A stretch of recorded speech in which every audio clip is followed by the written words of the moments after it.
ஜெம்பக்தி நேயர்களுக்கு அன்பான வணக்கம். இன்று நாம் பார்க்க உள்ளது கார்த்திகை மாதத்தில் திருவண்ணாமலையில் ஏற்றக்கூடிய மகா தீபத்தை பார்த்தால் என்னென்ன எல்லாம் மாற்றம் நடக்கும், அதை பார்ப்பதினால் என்ன சிறப்பு உண்டு என்பதை பற்றி சுருக்கமாக காண்போம். தெளிவு குருவின் திருமேனி காண்டல், தெளிவு குருவின் திருநாமம் செப்பல், தெளிவு குருவின் திருவார்த்தை கேட்டல், தெளிவு குரு ஒரு சிந்தித்தல் தானே, தெளிவு குரு ஒரு சிந்தித்தல் தானே. சிவாய நம. திருச்சிற்றம்பலம்.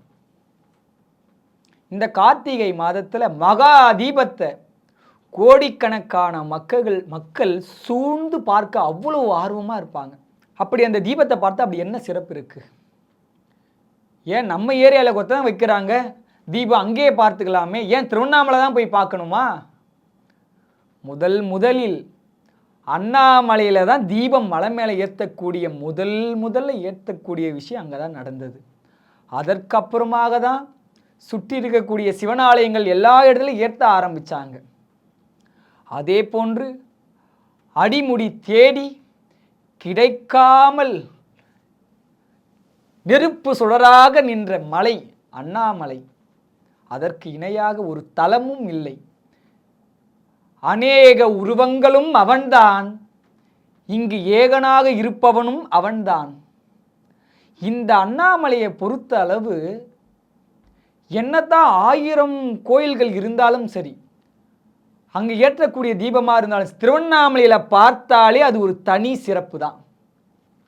இந்த மகா தீபத்தை பார்க்கக்கூடிய வாழ்வில் இந்த பிறவினக்கூடிய பிணி இருக்கு பார்த்தீங்களா, வாழ்க்கை எதற்காக வாழறனும் தெரியாது, ஏன் நம்ம இப்படி பிறந்தனும் தெரியாது. இதற்கு எல்லாத்துக்கும் மருந்தாக அந்த தீபம் இருக்கு. அந்த தீபத்தை கண்ணால் பார்ப்பதனால மீண்டும் மீண்டும் பிறக்கிறோம் பார்த்தீங்களா, இதற்கு மருந்தாக நிற்கின்றது அந்த சுடர். பிறவியை அழிக்கக்கூடிய நெருப்பாக எரியுது அந்த 11 நாட்கள். அதை நாம் பார்த்தா உள்ளமானது ஒழுக்கத்திற்கு கண்டிப்பாக வரும். அப்போ அதை பார்த்தேன், போன மாதம் கூட பார்த்தேன், நான் ஒழுக்கம்லாம் ஆகலையே. இந்த தீபத்தை பார்ப்பதற்கு முன்னாடி இருந்த ஒழுக்கத்தை விட அதை பார்த்த பிறகு ஒழுக்கமானது ஒரு 50% மாறி இருக்கும். ஏன்னா ஒத்துழைப்பு, இறைவன் நமக்கு வழிகாட்டுவார், அதன்படி நாம் ஒத்துழைச்சா வெற்றியை அடையலாம். இறைவன் வழி காமிச்சிருப்பார், நாம் அதை ஒத்துக்கலைன்னா கண்டிப்பாக நம்ம அப்படியே தான் இருக்க முடியும். ஆனால் இந்த தீபத்தை யாரெல்லாம் பார்க்குறாங்களோ அவங்களுடைய குடும்பமானது செழிக்கும். மகா தீபத்தை யார் பார்க்குறாங்களோ அவங்களுக்கு கண்டிப்பாக சொர்க்கம் உண்டு என்பது ஐதீகம், மாற்று கருத்தே கிடையாது. அந்த தீபத்தை பார்க்க வெறும் மானிடர்கள் மட்டுமா வராங்க? முனிவர்களும் யோகிகளும் தேவர்களும் பல தூய்மையான ஆன்மாக்கள், பல தூய்மையான சிவனடியார்கள், சிவம் சிவம் சொல்லி சிவமாக மாறிய அனைத்து சிவங்களும் கூடி வரக்கூடிய நாள் மகா தீபம். அந்த தீபத்தை அந்த முதல் நாள் பார்க்க முடியலனாலும் சரி, அந்த 11 நாட்களில் எப்போ வேணாலும் கண்டிப்பாக பார்க்கலாம். அப்படி என்னால் நீங்கள் போய் பார்க்க முடியல அப்படின்னு உங்களுக்கு மனம் வருத்தம் இருந்தால் உங்கள் பக்கத்தில் இருக்கக்கூடிய ஆலயத்திலே போய் பார்க்கலாம். அப்படி அங்கேயே என்னால் பார்க்க முடியலைன்னா வீட்டில் திருவண்ணாமலை ஏற்றுவாங்க, அதை நீங்கள் தொலைக்காட்சியில் பார்த்தாலும் சரிதான். அப்படி கண் தெரியாத ஆட்களாக இருக்கும் பொழுது மனதில் நினைத்தாலும் சரிதான். நினைப்பவர் மனம் கோயிலா கொண்டவன், பனைக்கை மும்மத வேழம் உரித்தவன், நினைப்பவர் மனம் கோயிலாக கொண்டவன். சிவபெருமான் நினைக்கிறவங்க மனசில் கோயிலாக இருக்கிறார். ஆனால் வாய்ப்பு கிடைக்காதவர்கள் இப்படியெல்லாம் செய்யலாம். ஆனால் வாய்ப்புள்ளவர்கள் அனைவரும் மகா தீபத்தில் கலந்து கொண்டு அந்த 11 நாட்களில் கண்டிப்பாக ஒரு நாள் கிரிவலம் வந்துடணும். அந்த தீபத்தை நீங்கள் கண்ணால் பார்க்கலாம். அதை பார்க்கும்போது அதில் கிடைக்கக்கூடிய ஆற்றல் ஆனது ஒரு வருட காலம் அல்ல, 1000 காலத்திற்கு உள்ள ஒரு புத்துணர்ச்சியாக நீண்டு இருக்கும். ஏன்னா பிறவிக்கு மருந்து பார்த்தாலே மருந்து.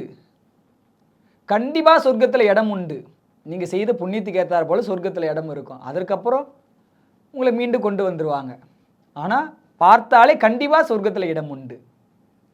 தீபத்தை பார்க்க அனைத்து பெரிய பெரிய என்ன சொல்கிறது, இந்த ஆன்மா தூய்மைப்பட்டு சிவமாக வாழ்ந்து கொண்டு இருக்கக்கூடிய அனைவரும் ஒன்றுபட்டு பார்க்கக்கூடிய இது. அதை நம்ம கண்ணால் பார்த்தா கண்டிப்பாக அதை தர மாற்றம், அப்படி ஒரு மாற்றம் தெரியும். இந்த காணொளியை பார்த்த பிறகு யாரெல்லாம் இந்த மகாதீபத்தை பார்க்கிறீர்களோ நல்லா நினைவு வச்சுக்கோங்க. இந்த தீபத்தை பார்த்து அந்த 11 நாட்கள் 11 நாட்களுக்கு அப்புறமே உங்களுக்கு தெரியும் மாற்றம். மகாதீபத்தை பார்த்து 11 நாட்களுக்கு அப்புறமாவே தெரியும், கண்டிப்பாக நிறைய சேஞ்ச் ஆகும். இந்த தீபத்தை பார்த்து வாழ்க்கையானது கண்டிப்பாக அந்த ஒரு வருட காலம், இன்னைக்கு தீபம் பார்க்குறீங்கன்னு வச்சுக்கோங்க, அடுத்த வருடம் இந்த நாள் வருதுன்னா என்ன சொல்கிறதுனா ஒரு 10 வருஷ காலம் நீ உழைச்சி ஒரு உயர்வுக்கு வரக்கூடிய ஒரே ஒரு வருடத்தில் வந்துடலாம். அப்படி ஒரு மாற்றம் கிடைக்கும். தீபத்தை பார்க்கக்கூடியவர்களுக்கு கண்டிப்பாக கட்டாயமாக மகாதீபத்தை நம் கண்ணால் பார்க்கக்கூடியது மிகவும் நம்முடைய ஆன்மாவுக்கும் முக்கியத்துவம், நம் உடலுக்கும் முக்கியத்துவம், இந்த மாயை வாழ்க்கைக்கும் முக்கியத்துவம், அனைத்திற்கும் முக்கியத்துவமாக அழலாக நின்று எரியக்கூடிய அந்த அழல் சுடரை கண்ணால் பார்த்து உள்ளத்திலே ஆழமாக நிலை நிறுத்தி தேங்க வைத்துக் கொள்ளுங்கள். நீங்கள் பார்த்த சுடர் உங்கள் உள்ளத்தில் தேங்கிக் கொண்டு இருந்தால் துன்பம் என்னும் இருள் எத்தனை காலங்கள் இருந்தாலும் உங்கள் உள்ளே வர இந்த சுடர் உள்ளே வர அனுமதிக்காது.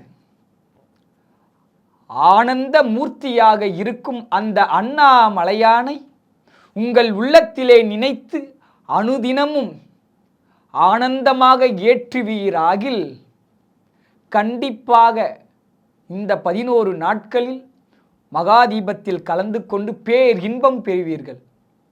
கற்றது கை மண்ணளவு கல்லாதது உலகளவு என்பதை கூறி விடைபெறுகின்றேன். சிவாய நம. திருச்சிற்றம்பலம்.